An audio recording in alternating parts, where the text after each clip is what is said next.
Hi everyone, welcome back to the channel and welcome back to another reaction video. Today I'm going to be watching, reviewing, and reacting to Season 2, Episode 6 of Mindhunter. So, Episode 5 was pretty packed, a very long episode. We got to see more interactions with Ed Kemper. He didn't know who he was talking about, but they were kind of picking his brain, hoping to get some insights into BTK. And he did have some very interesting things to say regarding BTK, just kind of blending into any suburban area, having a family, a wife, a job, all that sort of thing, which they have been speculating up until this point that serial killers would always be these loner types who are completely unsuccessful with women. People more along the lines of what they saw with Kemper himself. And of course, we know that BTK was a very successful, in terms of community anyway, not necessarily successful career-wise, but successful at blending in individual. And he did have a family, he was well liked and respected in his church and community, so it's interesting to see how their ideas are changing as they talk to people and go along. But at that point, it seemed like they don't fully believe Kemper, but even so, that was very interesting. We got to see all the Manson interactions and how that played out in terms of how Bill is thinking through what happened or seems to have happened with his son Brian and these older kids, and what the potential implications of that are. And then at the end, we find out that there's been another killing in Atlanta, another child murder. So we'll be getting back into that as well. And we did know going into the season that the Atlanta child murder case was going to be a pretty integral part of the overall storyline for this season. And we only have 3 episodes left, so I'm definitely anticipating we're gonna get a lot more of that over the next couple of episodes at least. So I think I'm about ready to get into this and see what is in store for everyone next. Alright, so episode 6. Here we go.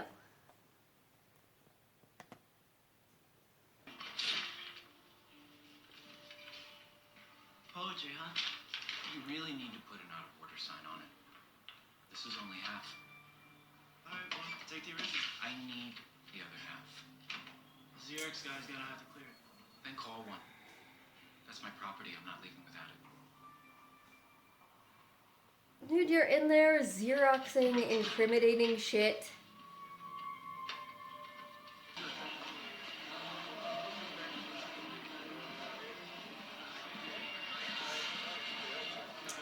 Certainly a lot more people there than there was when they were here before. Jim, this is grown. Tip. Looks like they've narrowed it down to half the city. They're all over the map on this.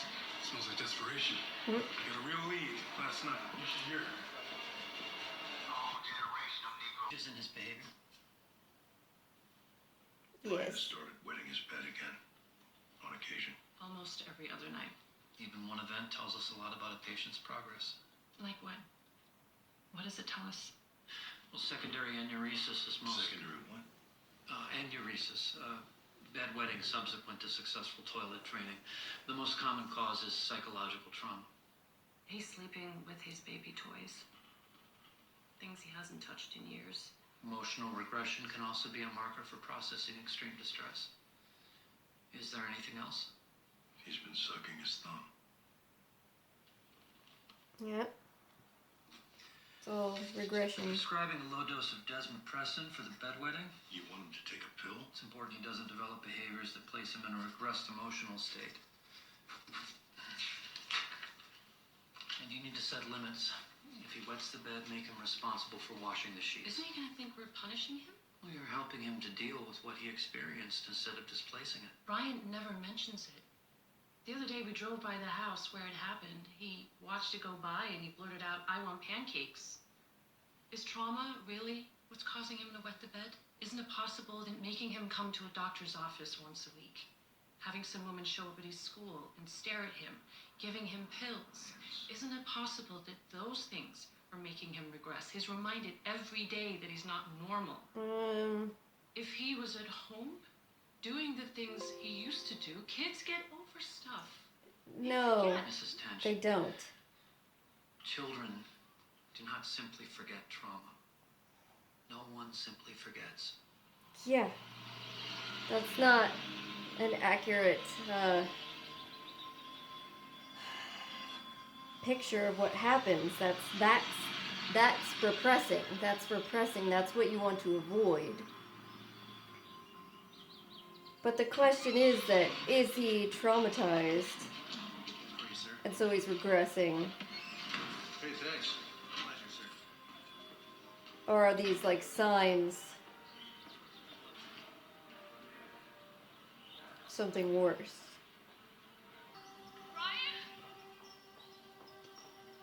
Ryan? Looking pretty creepy, kid. Did you hear me calling you?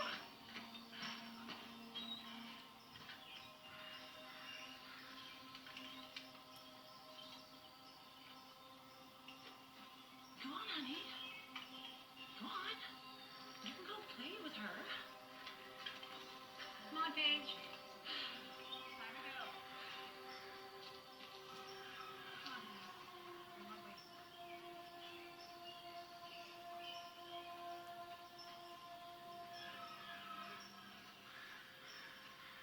Ryan, we don't stare, remember? It's impolite. Look at me. I need you to come home so we can...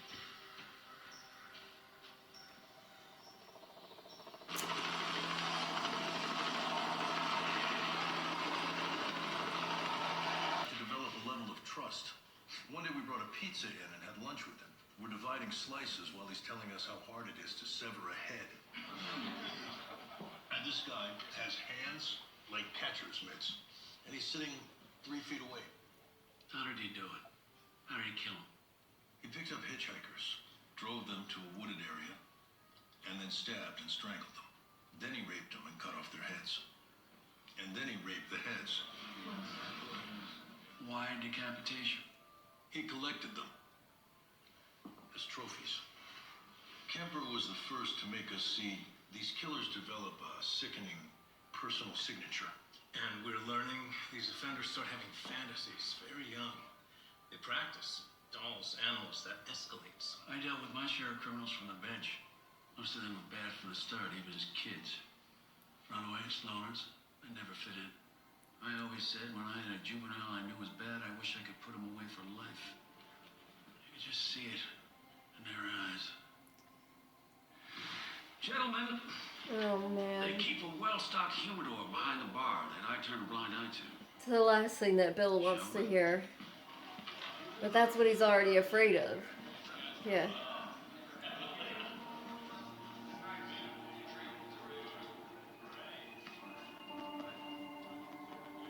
Are less than 100 yards from where Milton Harvey was found 13 months ago. He's returning to the scene. What's the press doing here? Get down there and set up a perimeter. This is now a crime scene. Forensic show up yet? We don't have a body retrieval unit. Recruits will collect any evidence. It's not Libby Jeter.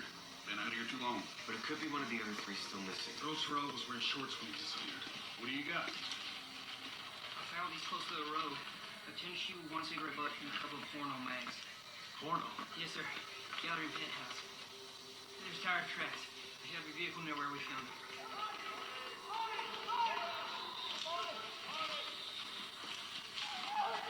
Get this stuff in evidence bags and get some gloves. Yes, sir.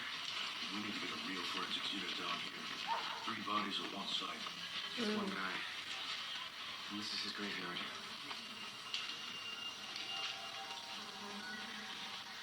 Another. Well, lucky he had a prior. Need to prosecute. As intriguing as that sounds, I've never issued warrants based on radical psychological theories. My constituents trust that I'll protect their rights against unlawful search and seizure. Ruby Jeter has been missing for 6 days. We've got no leads and the clock is ticking. I'll grant your warrants. But I want no press. Holden's the one that convinces him, and Holden doesn't even think they should be talking to this guy. Understood.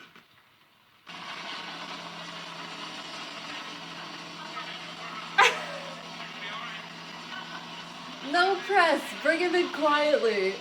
What the fuck? The judge is gonna be thrilled about this when this guy turns out to be not related at all. He can't know we got his truck until we get him in the room. Commissioner? It's like, oh hey, it's the guy that doesn't want us here. We won't know until we get in there. Let's start working on him. The longer we keep him, the more likely someone will get wind of this. Slade said he was very clear with you. This is about setting the right conditions, creating leverage with the subject. We may only get him once in the state of mind. If we get nothing from him and this hits the papers, this will be our second public setback in a week. We should put as much effort into law enforcement as we do managing perceptions. Right now, Hold it! because looks like they got a hold of it.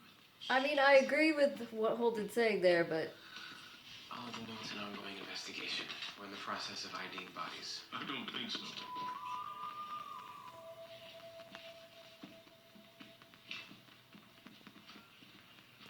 he's like, let me handle the press, guy. Not you. How does the press find out everywhere we go? I don't know, but I hope we find something in that fucking truck. Not gonna.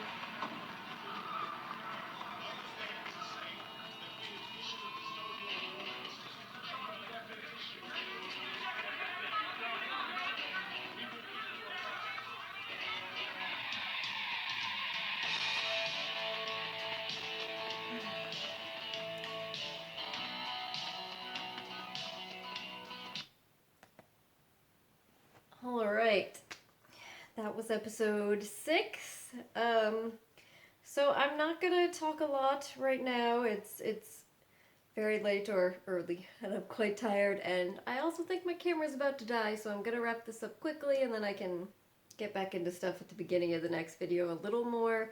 But just to say, you know, part of what I predicted, that they were gonna be steering more in the direction of the Atlanta child murders for the remainder of the season, that clearly has turned out to be the case. I like how they're going that way and handling it so far. I think it's very interesting how much of this season is really getting into the political elements of everything involved in this sort of situation. So I'll be interested to talk and think about that a little bit more as well before getting into the next episode. And other than that, we see a continuation of the storyline with Bill and how everything that's happening with Brian is continuing to impact not just his family and home life, but his work life and his interpretation of cases, of killers, of what leads them down these different roads, of the research generally. And I think that's been very interesting to watch, and it's very... I think that the actor who plays Bill has been doing a very good job this season. You know, that scene where they showed him where the judge is sitting there talking about how he's just known some kids from an early age. You could just tell they were bad. You could see it in their eyes, and just the way the actor playing Bill was just, you could see the kind of the weight of those words sinking into him, and how much that hurt him to hear that his fears being kind of like manifested like that.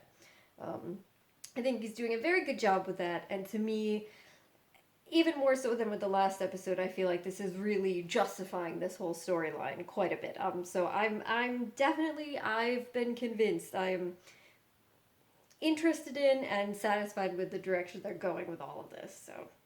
Alright, but as I said, I'm gonna wrap it up quickly today, so I'll just chat a little bit about this before the next of the video before the next episode. Sorry, see. This is why I need to wrap it up. A little too tired to talk. But alright, so I'll just say thank you very much for joining me today, everybody, and hopefully I'll see you next time. Bye.